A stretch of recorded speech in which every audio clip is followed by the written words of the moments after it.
आज हम बात करेंगे खान सर के इकोनॉमिक टेस्ट 1 के आंसर की। इसमें डिस्क्राइब नहीं किया जा सकता क्योंकि बहुत छोटा सा वीडियो होगा और आप पीडीएफ में पढ़ चुके होंगे। अगर आपको ज़रूरत होगी तो कमेंट में बताइएगा, मैं डिस्क्राइब कर दूंगा। चलिए देखते हैं क्वेश्चन नंबर 1। न्यूनतम संसाधनों में अधिकतम उत्पादन को क्या कहा जाता है? न्यूनतम संसाधन में अधिकतम उत्पादन को अर्थव्यवस्था कहा जाता है, अर्थशास्त्र कहा जाता है। क्वेश्चन नंबर 1 का option number B. Question number 2, अर्थशास्त्र के जनक किसे कहा जाता है? अर्थशास्त्र का जनक एडम स्मिथ को कहा जाता है।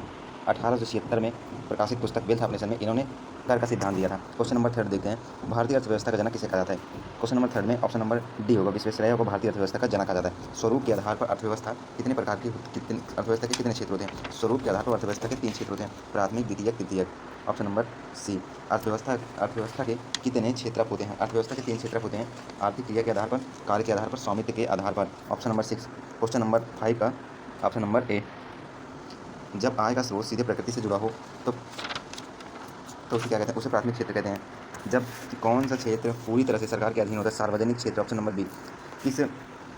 जब किस कंपनी का दिशा निर्देश सरकार देती है तो उसे सरकारी कहा जाता है। और क्वेश्चन नंबर 8 का option number D. Question number 9, उत्पादन के कितने कारक होते हैं? उत्पादन के 4 कारक होते हैं, पूंजी, भूमि, श्रमिक और उद्यमी। ऑप्शन नंबर 9 का क्वेश्चन नंबर 9 का option number D. Question number 10 देखते हैं, जब उत्पादन के सभी 4 कारक पर निजी व्यक्ति का अधिकार हो तो उसे कैसी अर्थव्यवस्था कहते हैं? ऐसी अर्थव्यवस्था को पूंजीवादी अर्थव्यवस्था कहते हैं। जब उत्पादन के 4 कारकों पर सरकार का अधिकार हो तो उसे कैसी अर्थव्यवस्था कहते हैं? ऐसी अर्थव्यवस्था को साम्यवादी अर्थव्यवस्था कहते हैं। क्वेश्चन नंबर 12 देखते हैं, जब उत्पादन के 4 कारकों पर निजी तथा सार्वजनिक दोनों का अधिकार हो तो ऐसी अर्थव्यवस्था को मिश्रित अर्थव्यवस्था कहते हैं। Option number C. Question number 13 देखते हैं, जब किसी श्रम के बदले मिले धन को क्या कहा जाता है? किसी श्रम के बदले मिले धन को मौद्रिक आय कहा जाता है। Option C. आइए देखते हैं क्वेश्चन नंबर 14। भारत में राष्ट्रीय आय की गणना केंद्रीय सांख्यिकी संगठन करके इसकी स्थापना कब हुई थी? इसकी स्थापना 1949 में हुई थी, लेकिन इसमें ऑप्शन में नहीं दिया, इसके लिए आप देख लीजिएगा। वर्तमान में भारत की प्रति व्यक्ति सालाना आय कितनी है? वर्तमान में भारत की प्रति व्यक्ति आय सालाना आय 1,12,000 रुपये है। 1,12,000 रुपये। Option number A. एक वर्ष में एक निश्चित सीमा के अंदर उत्पादित समस्त वस्तु एवं सेवा के मूल्य को क्या कहा जाता है? एक वर्ष में एक निश्चित सीमा के अंदर उत्पादित समस्त वस्तु एवं सेवा के मूल्य को जीडीपी कहा जाता है। जीडीपी का फुल फॉर्म होता है grand domestic product. Question number 17 देखते हैं, वैसा धन जो राष्ट्र के काम का होता है और इसमें केवल भारतीय के आय को शामिल किया जाता है उसे क्या कहते हैं? जीएनपी। Option number C. देश का सबसे शुद्ध पैसा कौन सा होता है? क्वेश्चन नंबर 18 का option number C, NNP. Question number 19, मूल्य के आधार पर भारत की जीडीपी कितने स्थान पर है? Option number D. इस समय हमारी जीडीपी 6 नंबर पर है। क्रय शक्ति सामर्थ्य के आधार पर भारत की अर्थव्यवस्था कितने स्थान पर है? क्रय शक्ति के सामर्थ्य के आधार पर हमारी अर्थव्यवस्था पूरी दुनिया में 3रे स्थान पर है। ऑप्शन नंबर सी। जीडीपी हमेशा किस प्राइस पर निकलता है? क्वेश्चन नंबर 21 का answer number A, market price पर। जीडीपी हमेशा मार्केट प्राइस पर ही निकलता है।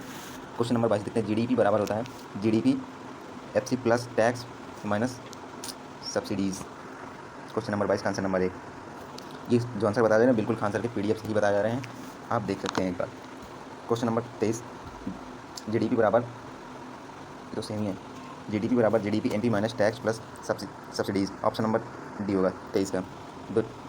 क्वेश्चन नंबर 24, नॉमिनल जीडीपी किस वर्ष के मूल्य पर निकलता है? नॉमिनल जीडीपी चालू वर्ष के मूल्य पर निकलता है। Option number A. Question number 25, जब एक वर्ष में उत्पादित वस्तुओं और सेवाओं के मूल्यों की गणना के आधार वर्ष के मूल्यों पर की जाती है तो उसे क्या कहा जाता है? Real GDP. जब एक वर्ष में उत्पादित वस्तु और सेवाओं के मूल्यों की गणना आधार पर वर्ष में मूल्यों पर की जाती है तो उसे रियल जीडीपी कहा जाता है। क्वेश्चन नंबर 25 का option number A. Question number 26, किसके अनुसार गरीबी न्यूनतम जीवन यापन स्तर करने की असमर्थता है? इसमें तेंदुलकर समिति के अनुसार गरीबी न्यूनतम जीवन स्तर यापन करने की असमर्थता है। Option number C. Question number 27 देखते हैं, किसके अनुसार वह व्यक्ति जिसकी प्रतिदिन आय $2 से कम है वह गरीब है? तो वर्ल्ड बैंक ने ये कहा था कि जिस भी व्यक्ति की आय प्रतिदिन $2 से कम है वह गरीब है। $2 भारत में इसमें 160 रुपये के आसपास होगी। क्वेश्चन नंबर 28 देखते हैं, किसके अनुसार ग्रामीण और शहरी क्षेत्रों में प्रतिदिन 2400 कैलोरी प्राप्त करने के लिए आवश्यक धनराशि की आवश्यकता होनी चाहिए? ऑप्शन नंबर ए, वीएम और एन रथ फार्मूल। क्वेश्चन नंबर 28 का option number A. Question number 29, किस समिति में कैलोरी के स्थान पर प्रति व्यक्ति मासिक उपभोग व्यय को आधार बनाया गया है? क्वेश्चन नंबर 29 का ऑप्शन नंबर बी, विश्व बैंक। किसके अनुसार शहरी क्षेत्र में 33 रुपये प्रतिदिन तथा ग्रामीण क्षेत्र में 27 रुपये प्रतिदिन से कम खर्च करने वाले लोग गरीब हैं? क्वेश्चन नंबर 30 का ऑप्शन नंबर सी, तेंदुलकर समिति अभी ऊपर बताया था। क्वेश्चन नंबर 31, किसके अनुसार शहरी क्षेत्र में 47 रुपये प्रतिदिन तथा ग्रामीण क्षेत्र में 32 रुपये प्रतिदिन कम खर्च करने वाले लोग गरीब हैं? Question number 31 option number D, Rangarajan समिति। गरीबी का उन्मूलन किसके द्वारा किया किया जाता है? क्वेश्चन नंबर 32 का option number A NSSO। Question number 33 देखते हैं, गरीबी के कितने प्रकार होते हैं? गरीबी के दो प्रकार होते हैं, निरपेक्ष गरीबी, सापेक्ष गरीबी। Option number 2। क्वेश्चन नंबर 34, किसी देश के लोगों के बीच आय को विषमता को ज्ञात करने के लिए किस विधि का प्रयोग किया जाता है? क्वेश्चन नंबर 34 का ऑप्शन नंबर ए लॉरेंज वक्र विधि। क्वेश्चन नंबर 35, आय में वितरण की विषमता को मापने के लिए सबसे प्रचलित विधि कौन सी है? क्वेश्चन नंबर 35 का ऑप्शन नंबर बी गिनी गुणांक विधि। क्वेश्चन नंबर 36, आय के प्रत्येक युग्म के बीच अंतर की माप कौन करते हैं? क्वेश्चन नंबर 36 का ऑप्शन नंबर 1 लॉरेंज वक्र विधि। क्वेश्चन नंबर 37 देखते हैं, निम्न में से किसकी असमानता सबसे अधिक है? ऑप्शन नंबर है 0.24।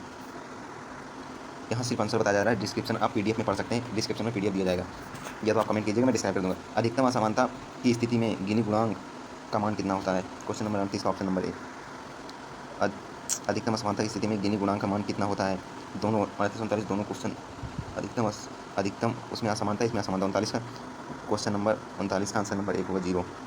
असमानता की स्थिति में 1 होगा, असमानता की स्थिति में 0 होगा। क्वेश्चन नंबर 40 का, वैसे बेरोजगारी जो किसी खाद्य मौसम में आती है उसे क्या कहा जाता है? मौसमी बेरोजगारी। ऐसी बेरोजगारी को मौसमी बेरोजगारी कहा जाता है। ऑप्शन नंबर 40 का क्वेश्चन नंबर 40 का ऑप्शन नंबर सी। बात करेंगे क्वेश्चन नंबर 41 की, जब किसी व्यक्ति को उसके योग्यता के आधार पर रोजगार नहीं मिलता तो उससे क्या कहा जाता है? शिक्षित बेरोजगारी, जो आज के समय में सबसे ज़्यादा है। क्वेश्चन नंबर 42, राष्ट्रीय आय ज्ञात करने की कितनी विधि है? राष्ट्रीय आय ज्ञात करने की 3 विधियाँ हैं। भारत में सर्वप्रथम नियोजन की संकल्पना कब हुई? 1934 में। Option number A. Question number 44, Bombay plant कितने उद्योगपतियों ने मिलकर बनाया था? 44। ऑप्शन नंबर डी 44 का ऑप्शन नंबर डी 8 लोगों ने। जयप्रकाश नारायण ने सर्वोदय प्लान कब तैयार किया था? 1950 में। बहुत बार ये क्वेश्चन पूछा जाता है। योजना आयोग का गठन कब हुआ था? 15 मार्च 1950 को। अब खत्म हो गया है, नीति आयोग चल रहा है। क्वेश्चन नंबर 47, अब तक कितनी पंचवर्षीय योजना बन चुकी है? क्वेश्चन नंबर 47 का ऑप्शन नंबर डी 12। अब तक 12 पंचवर्षीय योजना बन चुकी है, उसके बाद से बंद हो गई। नीति आयोग का गठन कब हुआ? नीति आयोग का गठन 1 जनवरी 2015 को हुआ। प्रथम पंचवर्षीय योजना किस मॉडल पर आधारित थी? प्रथम पंचवर्षीय योजना हेराल्ड डोमर के मॉडल पर आधारित थी। बहुउद्देशीय परियोजना किस पंचवर्षीय योजना में शुरू हुई थी? बहुउद्देशीय पंचवर्षीय योजना पहली पंचवर्षीय में शुरू हुई थी। भारत में बड़े बड़े स्टील प्लांट किस पंचवर्षीय योजना में लगे? भारत में बड़े बड़े स्टील प्लांट तीसरी पंचवर्षीय योजना में लगे। भारत सबसे असफल पंचवर्षीय योजना कौन सी थी? सबसे असफल पंचवर्षीय योजना दूसरी थी। योजना अवकाश कितने सालों का था? योजना अवकाश 3 सालों का था। योजना अवकाश मतलब आप समझते होंगे, उस समय 3 साल तक कोई पंचवर्षीय योजना लागू नहीं थी। हरित क्रांति किस पंचवर्षीय योजना में हुई? हरित क्रांति तीसरी पंचवर्षीय योजना में हुई। भारत में स्वामीनाथन ने लाया था। क्वेश्चन नंबर 5, बैंकों का राष्ट्रीयकरण किस पंचवर्षीय योजना में हुआ था? चौथी। ऑप्शन नंबर 4, गरीबी हटाओ का नारा किस पंचवर्षीय योजना में दिया गया था? 5वीं पंचवर्षीय योजना में गरीबी हटाओ का नारा तत्कालीन प्रधानमंत्री इंदिरा गांधी जी ने दिया था। किस पंचवर्षीय योजना में उदारीकरण पर बल दिया गया? 57। क्वेश्चन नंबर 57 का ऑप्शन नंबर बी, 6वीं पंचवर्षीय योजना में उदारीकरण पर सबसे ज़्यादा बल दिया गया था। क्वेश्चन नंबर 58, प्राथमिक शिक्षा का विकास किस योजना में हुआ था? 58 का ऑप्शन नंबर बी, प्राथमिक शिक्षा विकास 8वीं पंचवर्षीय योजना में हुआ था। शिक्षा को बढ़ाने के लिए सर्व शिक्षा अभियान किस पंचवर्षीय योजना में प्रारंभ किया गया? शिक्षा को बढ़ाने के लिए सर्व शिक्षा अभियान 10वीं पंचवर्षीय योजना में शुरू किया, लगभग 2001 में। किस पंचवर्षीय योजना में तीव्रतम विकास पर जोर दिया गया? क्वेश्चन नंबर 60 का option number 11, option number C, 11वीं पंचवर्षीय योजना में तीव्रतम विकास पर जोर दिया गया। इस पंचवर्षीय योजना में परमाणु ऊर्जा बढ़ाने का लक्ष्य रखा गया। 12वीं पंचवर्षीय योजना में परमाणु ऊर्जा बढ़ाने का लक्ष्य रखा गया। Thank you.